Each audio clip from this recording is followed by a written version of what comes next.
welcome back. This is Friends of the Facts 2022, and we're sitting here with Philippa Hughes. She is a social sculptor and what the other? Cultural strategist. Cultural strategist, social sculptor and cultural strategist, and she's here today to talk to us about how to bridge the divide when trying to talk to people that maybe don't align with your views. And so I'd love to just jump into this conversation. You and I kind of were talking before this, and you were telling me that this has been building for a while. The polarization in our country. If you could just talk on that for a minute. Yeah, I mean, I feel like a lot of people think polarization started happening when Trump was elected, and clearly it started happening way before that.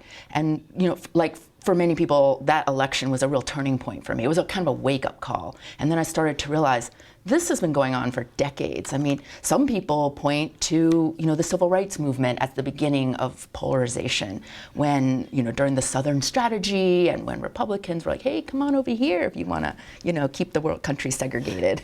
Right. There's a great book called Why We're Polarized by Ezra Klein, and he kind of goes through that history really well. Mm-hmm. And so, anyway, I mean, it started happening way before 2016, but for me, 2016 was this like, what the heck is going on? And so after that election, I just instinctually was kind of curious. Maybe I was kind of like an amateur journalist in a way, and I had to ask some questions. Yeah. And so I invited people who voted differently from me to come over to my house for dinner. And I just made dinner for people. I didn't have a plan. I just wanted to... Just truly to have dinner. I just wanted to have dinner. Wow, okay. And it was really fun. 3 of Trump voters came over, and I invited a couple liberal friends so they would be balanced. Mm-hmm. And as soon as everybody came in the door, we started arguing, like really arguing. But it was all in good nature. It really was in good nature. It was productive. I wouldn't say it was productive, but we ended up with like taking a group photo and be like, let's stay in touch. And, so we didn't kill each other. Sure. So, that's a pretty low bar. That we didn't kill each other, but hey, it was 1 week after the 2016 election. And wouldn't you say that that's maybe a step in the right direction to Absolutely. at least show humanity to people that disagree with us and at least to try to have that conversation. Mm-hmm. I think so many people don't even want to do that, and that's part of the problem. Is like if you don't even want to have the conversation, I don't know where to go from that. Then we're really screwed. Right. We have to stay dynamic, I guess, and be willing to hear new and different information. Yeah, that's right. So talking like you said that polarization has been, it's not new. This is not new. Can we look back at the threads that kind of brought us to this moment? Can you identify any of those that have kind of you mentioned the 2016 election as something that was kind of a big moment in this. Can you tell us what kind of brought us to that moment first?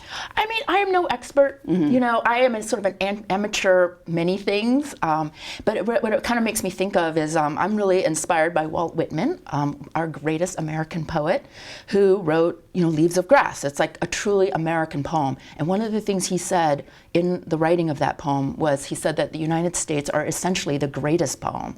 And what he meant by that was that poems like the United States are made of disparate parts brought together to make this unified whole. And that's sort of our ideal version. But we know that, I shouldn't say long, we've had a relatively short history as a country. There have been many moments when we almost, when we've had polarization. I mean, we had a freaking civil war. So, that's polarizing. That's pretty polarizing. Yeah. So the fact that we're polarized today, I mean, certainly we feel like this is the worst that it's ever been. It could not possibly get worse. But actually, there have been many points when it's been pretty bad, and somehow we were able to claw our way back. Mm-hmm. And in my sort of optimistic, ideal vision of our country is that each time that we came back, we made a little bit of progress. Sure, we've fallen back sometimes, but each time we're making a little progress. So I don't know. I do feel like we're on the cusp of something pretty bad right now. And so we have to work pretty hard to make sure that we can pull ourselves back to continuing the progress that we've already been made. And I think we start by having conversations with each other.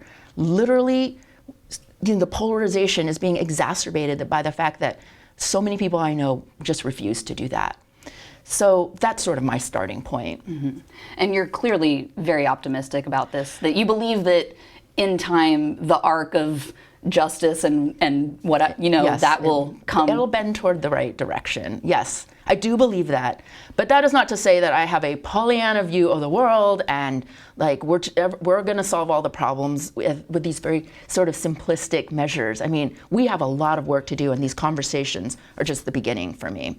And we have to connect the conversations to actual policy, to actual action. There's a lot of steps that have to take place, but we can't even get to that point unless we start here. Right.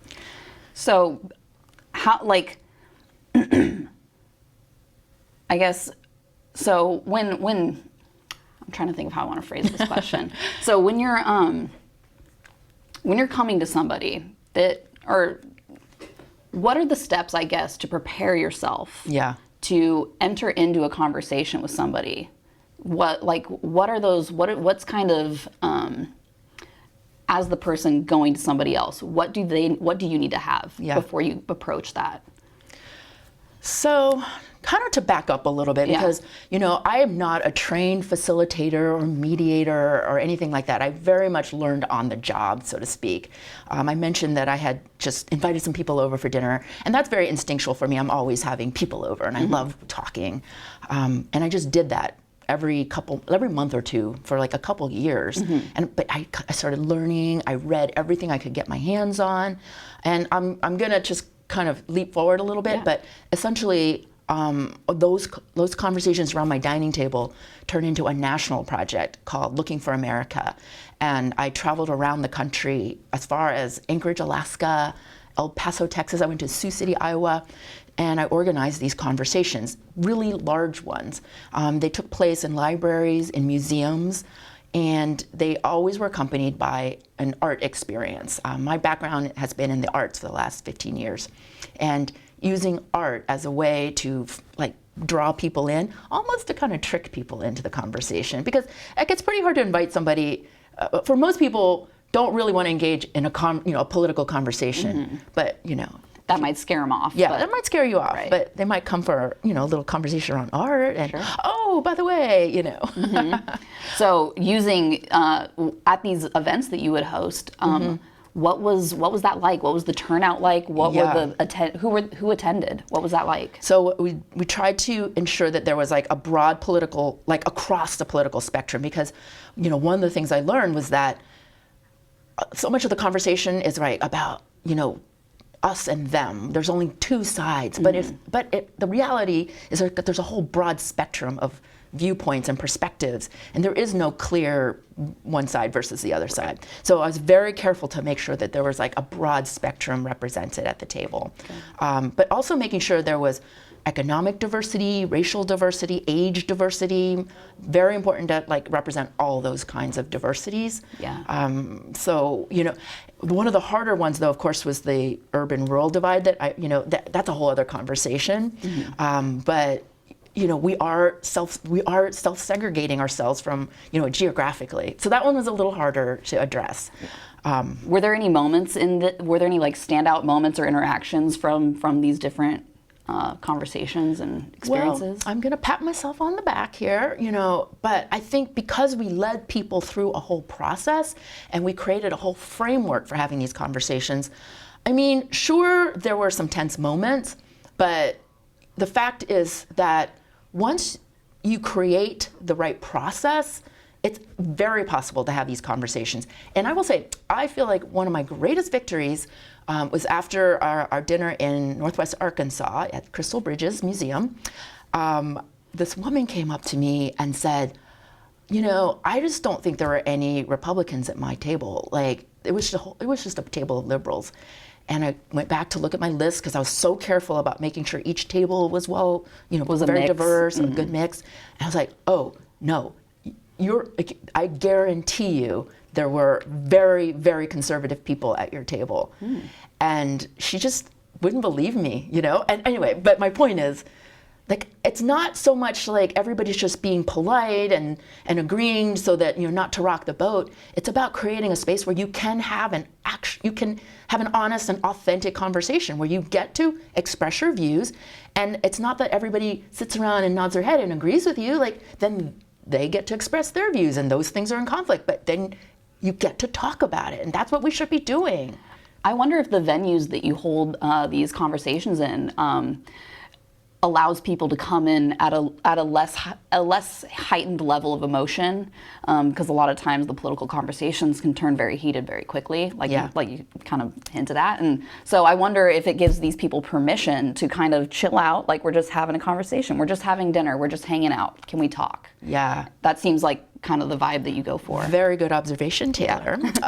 Well, so I'm really inspired. So it's actually a little bit of a twist on what you're saying. Okay. I'm really inspired by this another book called Palaces for the People. And this guy writes about how libraries are, like the Andrew Carnegie libraries were built as palaces for the people. And the grandness of the space signals that this is important. Books are important. Education, learning is important. I mean, that's why universities like this have these grand buildings. Like, they're signals to us. And so holding the conversations in these grand central libraries, in these beautiful museum spaces, signals when you walk in, we are about to do something important. And so I think it helps people actually to sort of elevate elevate their discourse, like to leave aside the pettiness, essentially. Right. And so that's why it is a lot of times it is hard to have those kinds of conversations when you're just going over for Thanksgiving dinner to the same house you've been going to, for the last however many years. You're not going into a grand special space. And so I want to get to that, about how you create that sense of like, we're doing something different here. Definitely. But I mean, so I've learned a lot about how to like set up the environment. Sure. It doesn't have to be the grand library, but even before that, there's so many steps I feel like you have to do before you even get to that conversation. Yeah. You mentioned something that I want to go back to just briefly, which you said could be a whole conversation on itself, but I just want to touch on it for a second. The urban-rural divide. That's a very big gap, I guess, the chasm that is growing that we're seeing in the country. Can you speak to how we might identify and try and close that gap a little bit, if at all? Yeah, actually. So the larger dinners that I was organizing through this Looking for America project, we were really going at it right up until the pandemic. And then obviously we could not travel or bring people together in the same space for a long time. And so I pivoted, as we say in this day and age, to Zoom. And I hate Zoom, but it was actually, in hindsight, an awesome way to bring people together across geographies. And so what I did was, for the Zoom conversations, I tried having a meal together over Zoom. This does not work. Eating on camera? No, nobody looks good eating on camera. So, okay, set that aside. I did have some success with art experiences on camera, so that kind of worked. But anyway, so in hindsight, it was great, because what I ended up doing was inviting people who had been at dinners in Anchorage and El Paso and Pennsylvania, and they were able to meet each other on Zoom. And there's no way they could have met each other otherwise. So I thought, okay, that actually was pretty effective, and I would actually like to figure out a way to keep doing that, while also figuring out a way. We have to meet in face to face. There is no substitute for this. The way we're looking at each other now, on camera, as we all know now, you don't even know where you're looking half the time, and people are looking over there when the camera's over here. So I think there's some sort of hybrid model that I think we should figure out in order to help bridge that urban-rural divide. I've been thinking about, there are a couple programs actually. There's a group of, super liberal white ladies from, Upper East Side New York, who have spent a weekend with some, union workers in Milwaukee. I can't remember the exact places, and then those guys came and visited the ladies in New York and the urban place. And so I didn't mean Milwaukee, because that's actually an urban zone, a pretty blue urban zone, but you know what I mean? Yeah. So is there sort of an exchange program that we could figure out, kind of like the way kids go abroad, but instead we'll go visit each other in our own country? I thought that could be kind of interesting. So anyways, I've definitely been thinking about we've got to figure out how to have those conversations. Definitely. And so anybody watching right now, anybody tuned in, if you have any questions that you'd like to ask Philippa, you can go ahead and ask it through our question portal. But I'm just going to keep going with my questions in the meantime. So What, let's start to kind of move towards how we can start to have this conversation, what the actual kind of steps are. So can you walk us through kind of like a chronological, we'll start at the beginning. Yeah. So, and honestly, this is personal to me because I no longer have a relationship with my dad's side of the family because they could not have this conversation. And I really tried to have the conversation with them, and maybe I approached it incorrectly. We could not find common ground. So I'm just wondering what, maybe for people that are struggling with that, what could they do? What are the first steps that they could take to have these conversations? I really empathize with you, Taylor, because I also have a family that does not believe the things that I believe, and they're much more closely related to me, my mother and brother, and and I'm just not going to not talk to my mother and brother. Right. So unfortunately, we just don't talk about politics. In fact, they'll try to poke me sometimes, and I just like nope. Not taking the bait. I'm not going to take the bait. So I do wonder if, kind of subconsciously, I started doing this whole project because I'm like, I've got to figure out how to talk to my own family. So I really empathize. It's hard. And it is a lot harder to talk to your family about these kind of things than it is to strangers. I could talk all day long with strangers and have an awesome conversation.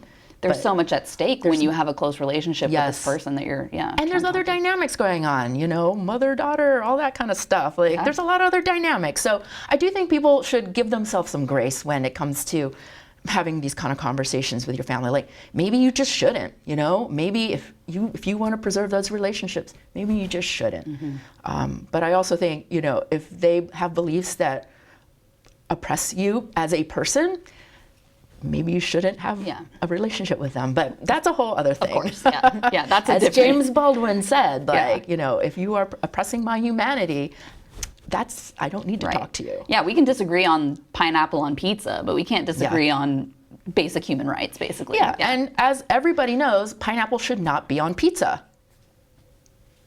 Okay, we disagree. How do we bridge this gap? Yeah, I mean, that's just an abomination to pizza. Okay, agree to disagree, but yes. Okay. But yeah, what are the first steps? I have come up with a 3-step process. 3 steps, okay. Yes. Well, 3 steps with lots of steps. With sub-steps? with lots of sub-steps. Okay. But the very first step is to look at yourself. You need to ask yourself first, are you willing to hear new information and change your mind? Because if you're not, I just don't think you are capable of having that kind of conversation with another person. And I think most people, if you're really honest with yourself, I just don't think most people would change their mind if they heard new information. So I recommend that you ask that question of yourself first and really delve into that. And the thing is, it's hard because it takes a lot of self-awareness, because there's actual social science. This is that most people, no matter what your political persuasion, are making decisions based on your emotions, your life experience. We believe that we're being rational and reasonable and that we're looking at the facts. And most people aren't making decisions based on the facts. You believe that you are. And so it is really hard to have a real reckoning with yourself, because you have to kind of fight your own nature. So honestly, I really think the first step is let's look at yourself first. Check yourself. Check yourself first. I have all these little questions I feel like, you should ask yourself first. What would be some of the questions? I mean, the main thing is, would you change your mind if you were given new information? And test that theory too. What if that information is false information? For example, what if pineapple was poisonous and somebody told you that? How do you sift through that, I guess? Well, that's a question for you, Taylor. If pineapple was poisonous, would you still keep putting it on your pizza? It's just too delicious to not have on my pizza. But you know what? I would fact check and make sure that was not true before I ate it. So. Yeah, I mean, it's hard. Facts are funny, aren't they? I was listening to that session earlier this morning, and I was thinking, I think it was Representative Murphy was saying, well, I have a truth, and you have a truth, and that is absolutely. Oh, this is one of the things I discovered at the very first dinner around my table, is people this guy read to me a paragraph from a New York Times article about Hillary Clinton's involvement in some, I think it was a plutonium deal with Russia, et cetera, et cetera. I don't remember the exact details. And so he thought he was going to get me, by reading it from the New York Times. Sure. And I'm like, okay, fine. But it was so interesting because he said, there's this thing in the New York Times. I was like, oh, really? Okay. So he pulls it up, and then I read it. I'm like, well, I read it totally differently. So I get, my point is, like, we were reading the exact same words, and just two completely our different. truths were completely different. And we remember we used to make fun of Kellyanne Conway talking about her alternative facts. But I thought, well, I think this is what she meant, is that you can look at the same fact pattern, but your life experience, your values, the way you see the world, It informs how you read the facts. So I think having a little compassion around that, is really helpful and effective. Sure. And I think, to clarify, there are objective facts that happen. Yes. Like things that are factual, but interpretation of those facts leads people to believe different things and down different. Yeah. Yeah. Just wanted to make that clarification. I agree with you. I'm not yes, trying to argue for of course. bad facts. Of course, whatever, yeah, no. I didn't think you were. So that's kind of step one, is kind of check yourself. Make sure that you aren't, so high up on your pedestal that you'll get knocked off if you're not careful. What's step number 2 that people can take? So I think before you try to have a conversation like this, you need to have some kind of relationship / trust. You can't just start yelling at people and, at a stranger, essentially, and tell them they're stupid. And wait, yelling doesn't work? Apparently, okay. Yelling has the opposite effect. Even if you have a relationship with a person, you probably should not yell.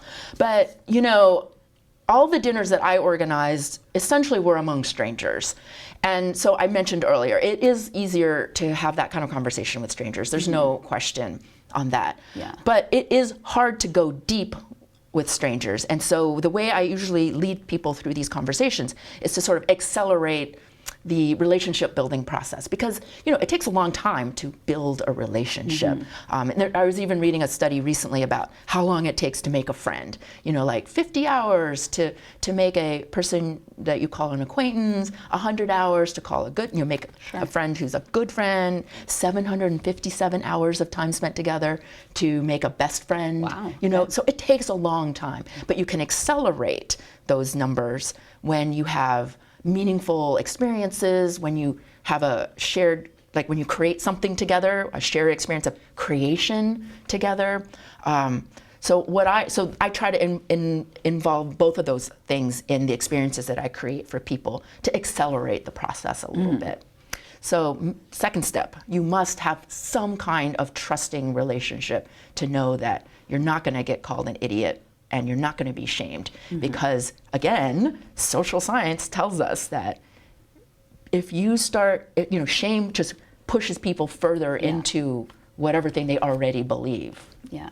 I think there's a vulnerability in sharing viewpoints and discussing and having a calm, productive conversation. And I think kind of what you're saying is to have that trust, it kind of removes some of that strain, I think, because you're somebody I trust. You're somebody that I care about. Let's just talk. Could I just pull one little thread there? Yeah, go ahead. Because I didn't want to bring up Brene Brown, but I'm gonna. Yeah. Because she talks about vulnerability a lot. And, if in order to have an honest conversation, like if I'm trying to engage you, I need to show you that I'm willing to be vulnerable first, so that shows to you that I trust you enough with what I'm sharing, so that you can feel that you can share equally. Meet me on that. Yeah, vulnerable. because I'm sharing. So that's how I always start, is like I'm going to start with like the most vulnerable thing I can think of, and hopefully that will sort of model for you what we're trying to do here. Definitely. Is the more vulnerable you can get, the more trust you can build in singular moments. So when you get to this point, how do you have this conversation and not seem condescending? Because I feel like that's a pitfall, right? That's a total pitfall that like, oh, you're just so much better than me, aren't you? How do you come across not condescending? You know, okay, that's a tough one. You know, I have this whole little series of things that I go through with people, like when we get to the actual conversation guide part, and the very first thing is to be humble, because the fact is that you don't actually know everything in the world. I don't know, maybe you do. Maybe.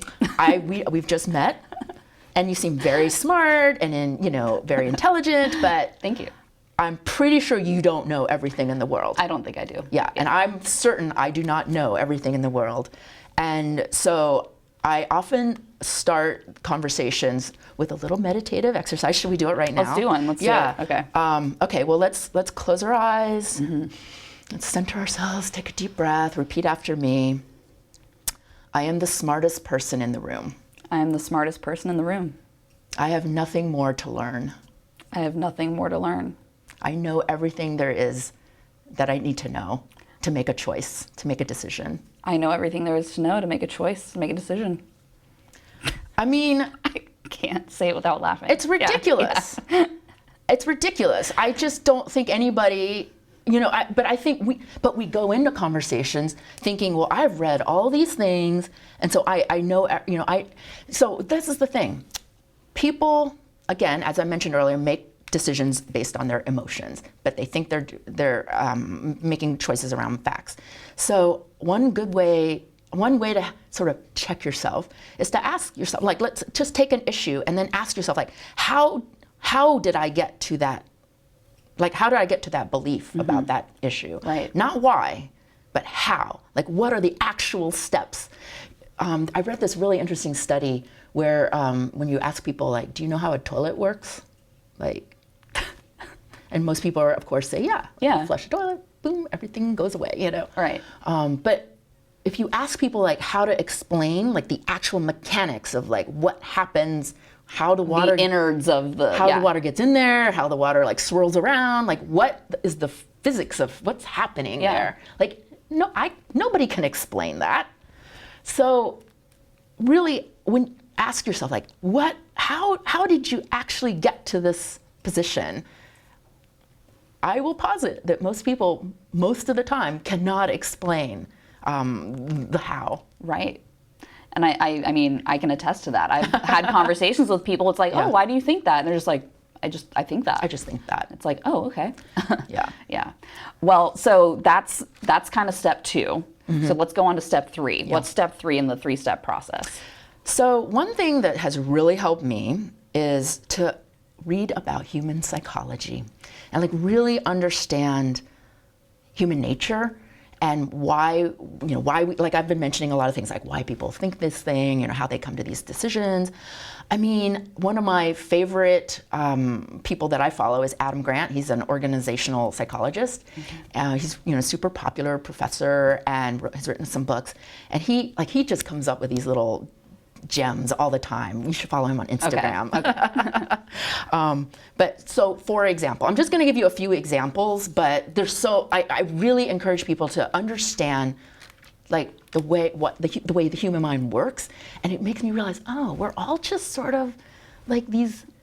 We're just being driven by, like, these neurons, We're all just electricity. We're just a bunch of electricity having reactions to things, and if we just kind of calm down a little bit. In fact, Representative Murphy this morning, I'm going to keep quoting him. I thought one thing he said was so awesome was, we should just all go take a walk in the woods. Like, I thought that was great. Go off the grid. Yeah. Put away your phone and go take a walk in the woods. Do what the Japanese call forest bathing, and just let it wash away all the sort of toxicity of the world around us and just reset. I thought that was great. But anyway, so for example, Adam Grant says that, okay, I have to get the exact number. Okay. 57% of people rejected their own argument when it was made by somebody they thought was, like, opposite of them. Interesting. 57%? Over half of people. Wow. That's cool. Like, isn't that interesting? That's very interesting. And so, we're just we're like programmed to just reject anything that, like a tribalism of exactly. Yeah. And so one of the things we do in the dinners is, like, I don't let people talk about what political party they're a member of, or, not member, but you know what I mean. Take away all the labels and let's just talk to each other like human beings. Because the second you put a label on it, then you just have all these ideas about what that label means. And it's also humanizing this person right in front of you. Absolutely. It's a lot harder to look at somebody and dislike them when they're sitting right in front of you, right? Of course. So this has a humanizing element, obviously, as well. And that's why that's why I keep going back to, we've got to have the in-person, which is so hard to scale because, we're all looking for sort of depolarization solutions that can be scaled. And a lot of times we're like, what about digital platforms and digital public town squares? And I'm like, that's all great, but we have got to look each other in the eye. That's almost relying on the technology that is in question, right? Like, because we have to be face to face because there's nothing artificial about another human, right? Like you're another human. Yes. Like I take you as a human. Like if we're trying to preach digital literacy via digital means, right? Like, like it's exactly. So yeah, I think another question that just popped into my head is that kind of puts the onus on all of us as individuals to almost, not monitor isn't the right word, but to be aware of the people around us and what their beliefs are and their thoughts are, which I don't think is a bad thing. You know that about your friends and the people around you, but are you implying that like it's on all of us as individuals to kind of keep our communities in check, if that makes sense? Like, my friend Johnny over here is getting some crazy ideas. I should probably say something. Like, is it on us? Like, how do we get that face-to-face interactions with people we trust? Is it just on us? Like, you just got to go do it? Yeah, that's something I've been struggling with lately because I was thinking about, all right, I am more left-leaning. And I was thinking maybe I should be organizing these kind of conversations with only people on the left, because I'm not necessarily going to be persuaded of a different idea by somebody on the right. Even though I think of myself as this very, evolved person when it comes to conversations. But I'm more likely to listen to somebody on the left who shows me that there are more nuanced ways to look at an issue. Does that make sense? Definitely. Yeah. So that somebody on the left could tell me the exact same that somebody on the right says, but I'm probably more likely to listen to this person that's on my side. Right. So it's a little bit of a confirmation bias, do you think, maybe? Yes, except what I'm talking about is like a person on the left who has an unexpected view, like not necessarily the traditional lefty view on. Does that make sense? Like, so basically you're saying that maybe this leftist friend of yours might have a similar view to a Republican person, let's say. But yet you're more willing to hear it from the more left-leaning person just because you feel more comfortable with them or you feel more... I can give you an example. Like, I've been very hardcore posting about we need more gun legislation. Like, I don't think we have to get rid of all guns, but like, I definitely think we need a lot more legislation. And a friend who is on the left, she was telling me about her gun collection.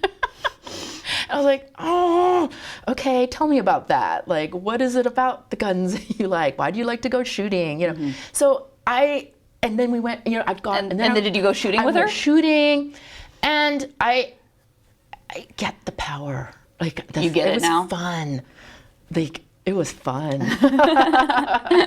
Okay. So I still think we need more legislation, but it helped. It really helped me to soften my anger. Yeah. Well, I think that can, the dichotomy can exist at the same time, right? Absolutely. That you can, and I think maybe that's another nuance to this conversation as a whole, is that people are not black and white. People don't have to fit completely in these boxes of like, oh, you're a Republican, so you have to believe this, this, and this, and you're a left-leaning person, so you have to do this, this, and this.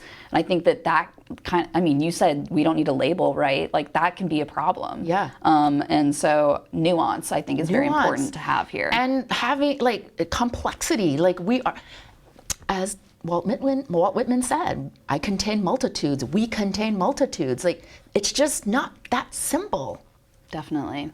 So we kind of went over step 3. So now maybe let's talk about, I am sitting in a chair across from my uncle.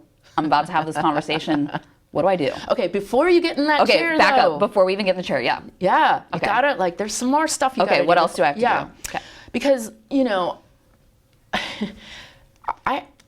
I organize these fairly large conversations, and they're in these grand spaces. And so, you know, I've been thinking about, like, okay, but not everybody can do that, right? So one person that I really look to who's become sort of this guiding force is Priya Parker. She wrote this amazing book called The Art of Gathering.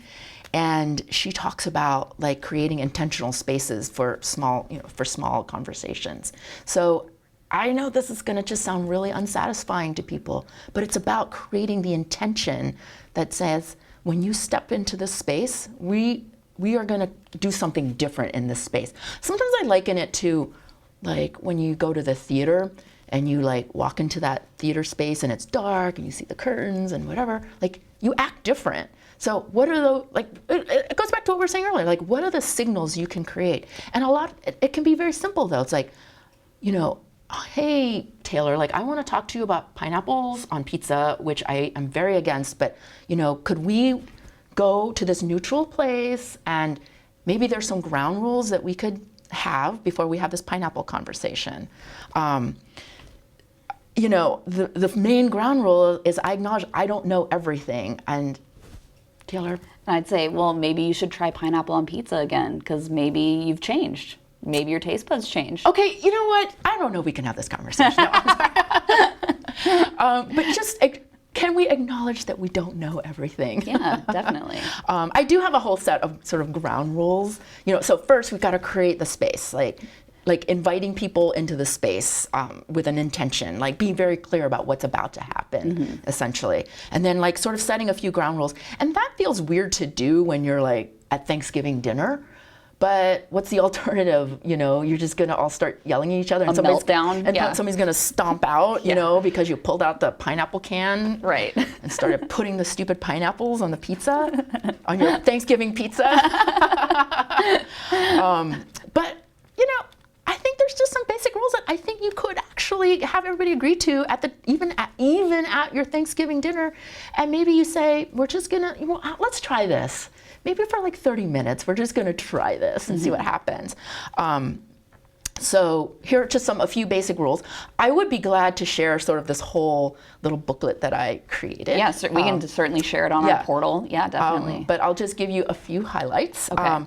But, you know, agreeing that we don't know everything, listen with the amount of compassion that you wish to be listened with. The golden rule. That's my little adaptation of the golden rule. Try to listen without thinking about what your response is going to be. That's a real tough one for people, because, in part because we're always like, oh yeah, I have an argument for that. I have a fact for that. Sure. But also because if you're not thinking about what your response is going to be, there's often awkward pauses, and I think our human natures, we want to fill. We don't want to have even a moment of, like, silence. Right. So somehow we've got to get comfortable with just, like, this little moment of silence. Like, it's okay. And then think about what you're going to say. Certainly. So I think one of the most important things we can do when we're going into conversations like this, assume best intentions. People aren't trying to, you know, when somebody expresses an opinion that is different from yours, they aren't necessarily trying to attack you. They aren't necessarily calling you stupid. All they did was express a different opinion. And so I think when we assume best intentions, that allows us to hopefully get a little more curious and ask a few more questions, essentially. Like, what did you mean by that? You Definitely. know? That doesn't take you straight to a defensive space. Yes. Yes. Yeah. Because people can certainly get defensive pretty quickly if they take it personally. Because sometimes people feel even bringing into question something they believe is an attack on them as a person. Yeah. And you're saying that's not the case. Well, it is interesting how our political beliefs have become part of our identity. And so when you're attacking somebody's political beliefs, you're essentially attacking their identity. And when you attack it's not even about the politics, you're attacking me now. Right. And so we've got to separate that out. How do we do that? Yeah. I mean, that's why we have to go way back to that first step that I talked about. Check yourself. Check yourself. Like, have I, like, woven together my identity with my political, beliefs? Because if I have, I need to separate those two things. Certainly. I have a question about social media. Oh, Because, yes. I mean, let's be real. Social media is a huge purveyor of misinformation, not true facts or untrue facts. What is that divide? Can we close that divide? Can we use can we turn social media from kind of problematic to a potential remedy? What do you think about that? Yeah, I love social media. I think it's just yet again just a tool for, you can use it for good or you can use it for evil, and so many are using it for evil to our detriment. But it can be used for good. Like I mentioned, bringing people together over Zoom across geographic divides. I mean, social media can do that too. Yeah. Certainly through the groups and through conversations. I often post sort of provocative questions, and like lots of debate happens in the comments, and it's just fascinating. And I couldn't have had those conversations with some people because they're not around me. Yeah. So I do think there are so many different ways that social media could be harnessed for good. But yeah, as we know, it's hard. And I think somebody said that again in the first session this morning about how we've really got to slow down and pause, and not share something that, out of a knee-jerk reaction, and just pause and think about it for a little. I was thinking about an example in my life that happened a couple years ago. Remember this whole thing that happened with a group of high school kids from Covington, Kentucky, where they were at the Lincoln Memorial, and a native elder, there was like a confrontation between a native elder and one of the boys, and he had this kind of little smirk on his face. And so, people remember? And people were like, oh my God, like that kid is the worst, et cetera, et cetera.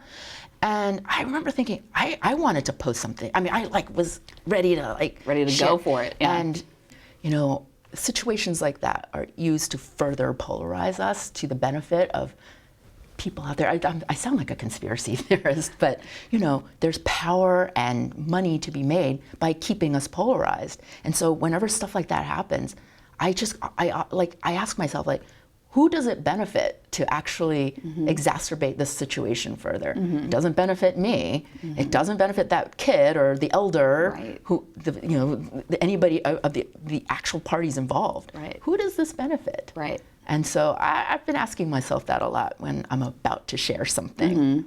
I think so. I think tomorrow we're going to be hearing from some librarians from the Columbia Public Library, and one of the things they say is name it to tame it. Name the emotion that you're feeling in order to tame that emotion, because you can, like we were talking about, kind of knee-jerk reactions, right? Like instantly reacting. And so can you name that? Why are you so upset? Name it to tame it. Yeah, and I mean, we all saw that movie, The Social Dilemma. That social media is driven by outrage, and that's how money is made, is by continuing the outrage. So I just want to turn down the volume on the outrage and tame that emotion. Definitely. Is there, have we made it to the point where I can sit down and have the conversation? Are we at that point, or is there more pre-production steps still that we have to take to have that conversation? Well, I think we can move on. Okay. Yeah, I think you're ready, Taylor. Okay. Well, just to have, so if I want to have the conversation, I think I gave the example of sitting down with my uncle or something. If I want to have this conversation with my uncle, we know that we disagree on some pretty, hefty stuff, let's say. But we love each other and trust each other. What's an opening line? How do I even open that? Wow, hey, you really want the nitty-gritty details. I'm just curious, because, personal use. I'm just kidding. Point, I guess, what are maybe some of the tools or things that people could kind of open up with or start out? How do you meet somebody respectfully and not condescending? What's an opener? Yeah, and I think there's this sort of balance between being respectful and not condescending, but using sort of pat language. I get so irritated when people use language that they clearly learned in some mediation class. Can you give an example? Well, what I hear you saying is, I hate that Feels a term. little robotic. It feels very robotic, and like, you know what? This is your uncle. Like, act normal. Act like a normal person and have a conversation. Like, did we forget how to have conversations? Apparently we have, but everybody just calm down a little bit and act like a human being and see this person as a human being. What if they start to get heated? For example, how do I make, how do you handle that? Yeah. And I also I want to interject one more thing too, is, sometimes you just really cannot have the conversation. We were chatting about that. Like, some people do come into conversations with bad faith. Like, they're not there to learn from you. So you really have to agree that we're here because we're both curious about the other person's perspective.